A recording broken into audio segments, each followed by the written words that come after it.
Bonjour à tous, bienvenue chez Polarise. On est dans nos studios à Lorient. On va faire une deuxième vidéo sur les drones en mer et l'utilisation des drones autour des bateaux à voile. On avait fait un premier volet qui concernait le matériel et aujourd'hui on va s'intéresser à la configuration.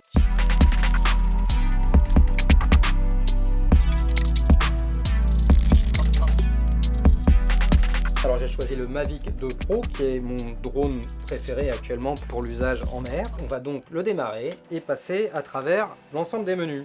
Alors un petit mot, avant de partir en mer, je démarre systématiquement le drone au bureau avant de partir, de manière à m'assurer déjà qu'il n'y a pas de mise à jour à effectuer, et de manière à faire tous ces réglages tranquillement au sec au bureau, et de façon à ne pas avoir à les faire en bateau. En général, je les vérifie quand même une deuxième fois quand j'arrive sur mon bateau et quand je suis prêt à décoller. Alors, deux choses, le drone et la caméra. En premier lieu, je vais m'occuper du drone.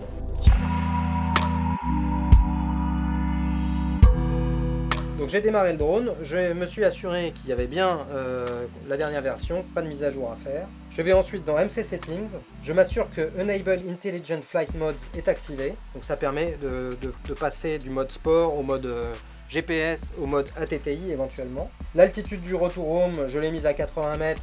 Si ça doit arriver à 80 mètres, on est au-dessus de la plupart des mâts. Je vais tout de suite aller dans Advanced Settings et je m'assure d'une chose, RC Signal Lost, je m'assure d'être sur Hover. Alors RC Signal Lost, c'est la réaction que va avoir le drone s'il perd le signal, ce qui peut arriver notamment quand on pilote son drone depuis l'intérieur du bateau. Donc les options sont Return to Home, Landing et Hover. Donc Landing, évidemment, on ne souhaite pas que le drone se pose dans l'eau. Et Return to Home, ça ne nous intéresse pas non plus parce que Home, c'est le point de décollage et par définition, le point de décollage, comme on est sur un bateau, il bouge sans arrêt. Donc en fait, Return to Home, ça renvoie le drone au milieu de la mer. Hover, en revanche, ça permet de laisser le drone en stationnaire et d'essayer de récupérer le signal un petit peu plus tard. Donc très important. Ensuite, je vais aller dans le menu Visual Navigation Settings, qui est en fait le menu qui configure les capteurs d'évitement. Et c'est très simple, en fait, j'ai tout désactivé. Parce qu'à haute vitesse, autour d'un bateau, le bateau peut être perçu comme un obstacle et les réactions du drone sont parfois pas tout à fait contrôlées. Je préfère contrôler moi-même les réactions. Et notamment pour l'atterrissage, hein, le bateau peut être pris comme un obstacle à l'atterrissage.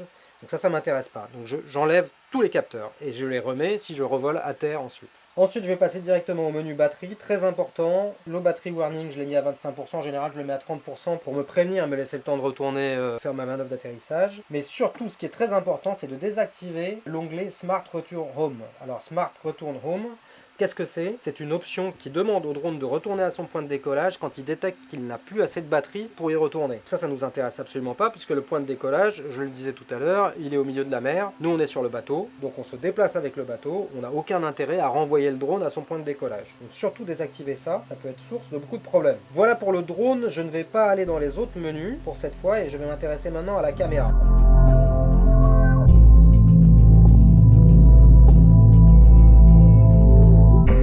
Première chose, vérifiez que vous avez bien une carte micro SD dans le drone. Dans le cas du Mavic Pro, on peut être sauvé par un espace de stockage interne. Cela dit, je conseille quand même d'avoir une carte micro SD.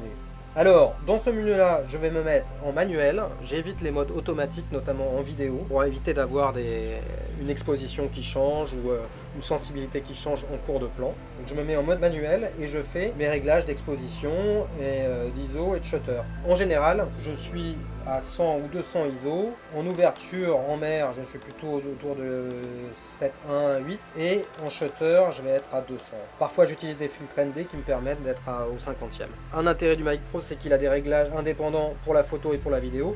Donc on peut régler son exposition pour les modes photographiques et les modes vidéo, ce qui est assez intéressant en fait. Donc voilà pour l'exposition. Pour le reste, je m'assure en photo de bien être en RAW. Je mets une balance des blancs. Pour la vidéo, je me mets en 4K25, en MP4. Et moi, je préfère utiliser le mode D-Log, qui permet d'enregistrer en 10 bits et d'avoir beaucoup de possibilités en colorimétrie après coup.